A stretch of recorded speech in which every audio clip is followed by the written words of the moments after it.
జూబ్లీహిల్స్ ఉప ఎన్నిక కౌంటింగ్ జరుగుతోంది. ఇంకా 2 రౌండ్లు మిగిలుండగానే కాంగ్రెస్ అభ్యర్థి నవీన్ యాదవ్ భారీ మెజార్టీ సాధిస్తున్నారు.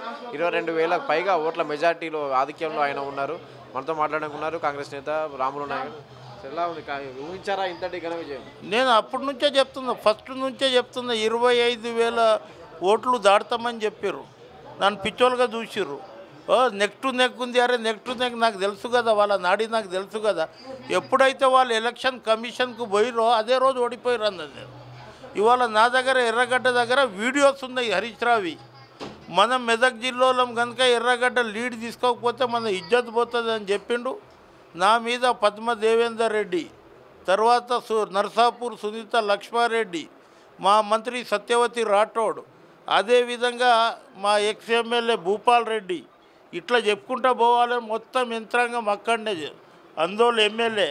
కానీ ఇవాళ టాప్ దాంట్లో ఇచ్చిన మెజారిటీ నేను అన్నా, ఎర్రగడ్డ వచ్చే వరకు మీరు అసలు ఊహించరు.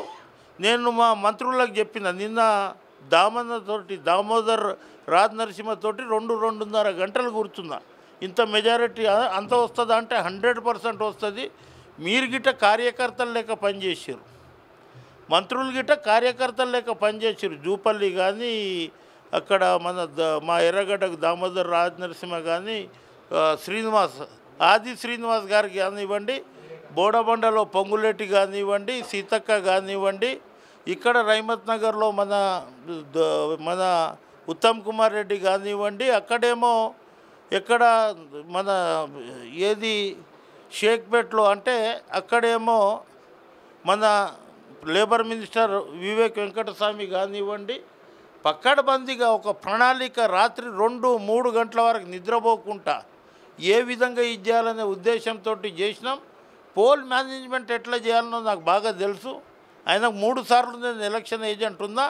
నేను ఎక్కడైతే ఉంటానో అక్కడ తప్పకుండా విజయం సాధిస్తుందన్న. ఆ రోజు నవీన్ యాదవ్ వచ్చినప్పుడు 11,000 రూపాయలు నేను పూజా రూమ్లకించి, నా దగ్గర ఒక సెంటిమెంట్ ఉంది, మా మన్మరాలు నేను కనుక ఇస్తే 100% గెలుస్తాడన్న. గెలిచిండు. ఎగ్జిట్ పోల్స్ అన్నీ కూడా కాంగ్రెస్ గెలుస్తాయి. ఇంత భారీ మెజార్టీ వస్తాయని ఎగ్జిట్ పోల్ కూడా చెప్పలేదు. అనుకున్నా కదా, నేను లోకల్లో ఉన్న జనార్దన్ రెడ్డిని సింగిల్ హ్యాండ్ తోటి 3 సార్లు గెలిపించిన. కేటీఆర్ హరీష్ రావు ఊర్ల పొంటి తిరిగేటోళ్ళు. వాళ్ళ నాయనకు నేను కరీంనగర్, మహబూబ్ నగర్, లాస్ట్లో గజ్వేల్ గెలిపించి ముఖ్యమంత్రి చేసిన పాత్రను పోషించిన. నేను అదే రోజు చెప్పిన 100% మేము గెలుస్తాం. బిల్లారంగా వచ్చిన ఏం కాదు. బిల్లారంగాలు మిమ్మల్ని కన్విన్స్ చేస్తారు, తర్వాత కన్ఫ్యూజ్ చేస్తారు, 1000 రూపాయలు ఓటుకి ఇస్తారు, ఇంత సారా కూర ఖారా ఇస్తారు. వాళ్ళు అన్ని విధాలుగా చేస్తారు. ఇవాళ కనుక వాళ్ళు 100% గెలవమనుకున్నాం, గెలవలేదు. ఇవాళ కనుక బీఆర్ఎస్ కనుక గెలిస్తే కేటీఆర్ కండ్లు ఇక్కడ కాదు ఇక్కడ అయిపోతుండే పైన.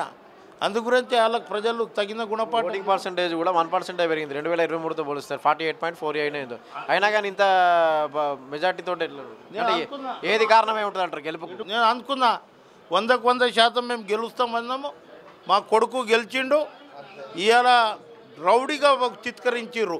వైట్ కాలర్ అఫెన్స్ వాళ్ళు కాళేశ్వరం నుంచి కార్ రేస్ వరకు దంచుకో జేబు నింపుకో అన్నారు.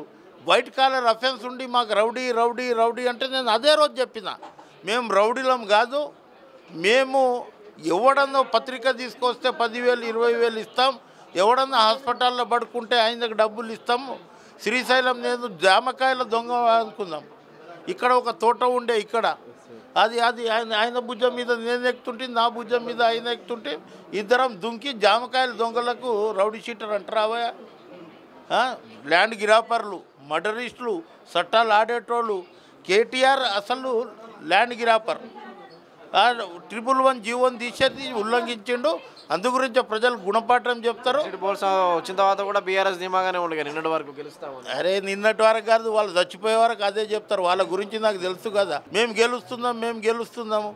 ఆమె ఎంత బాగుండే సునీత. ఆమె ఎక్కడైతే పోలింగ్ జరిగిందో డైరెక్షన్ ఇచ్చిండు కేటీఆర్. ఆ డైరెక్షన్ తోటి ఆమె యాక్షన్ చేసింది. ఆ రోజు కౌశిక్ రెడ్డి మాకు 2 సార్లు మాకు ఇదైపోయిండు, ట్రైబల్ పిల్లలను కొట్టిండు. కనీసం ఒక ఎమ్మెల్యే అనే స్థాయికి ఎదగడానికి సోయి లేకపోతే ఏం చేస్తామో? 2 సార్లు అయిపోయింది. ఇక్కడ ముఖ్యమంత్రి చేసిన సంక్షేమ పథకాలు, 70,000 ఉద్యోగాలు, ఇక్కడకెంచి 3 డిఎస్పీలు, ఈ విధంగా అన్నీ చేసుకుంటూ పోతాము. 1 ఇయర్లోనే మీరు ఏమో 12 గ్యారెంటీలు చేయలేదండి. 2018లో వీళ్ళు చెప్పారు కదా, 2 గ్యారెంటీలు చెప్పారు. నిరుద్యోగ భృతి 3,116 అన్నారు, చేసి 5 సంవత్సరాలలో. కాంగ్రెస్ వాళ్ళకు ప్రచారం చేయడం తక్కువ, పనులు చేయడం ఎక్కువ. వాళ్ళకు ప్రచారం ఎక్కువ, పనులు తక్కువ. ఆ రోజు at a time 1 lakh rupees మాఫీ చేస్తారు, రుణమాఫీ అన్నారు 2018. చేసిండా? ఇవాళ మేము 2 సంవత్సరాలు అయింది. మేము ఏదైతే చెప్తున్నామో ఇక్కడ కొంత బాగలేదు, ఆర్థిక పరిస్థితులు అన్నీ కలుపుకొని పోతాం. ఇప్పుడు మేము గెలిచినామనే సంతోషం కాదు, రేపటి నుంచి మాకు బాధ్యత పెరిగింది. నవీన్ యాదవ్కు మంత్రి పదవి ఇచ్చే అవకాశం ఉంది. అది మంత్రి ఇస్తారా, ఏమి ఇస్తారా, మంచి పొజిషన్లో పోతాడు. ఒక యాదవ్ సామాజిక వర్గం సిటీలో ఉండాలి. యాదవ్ సామాజిక వర్గం బలమైన సామాజిక వర్గం. యంత్రాంగం ఆలోచిస్తుంది, హైకమాండ్ ఆలోచిస్తుంది.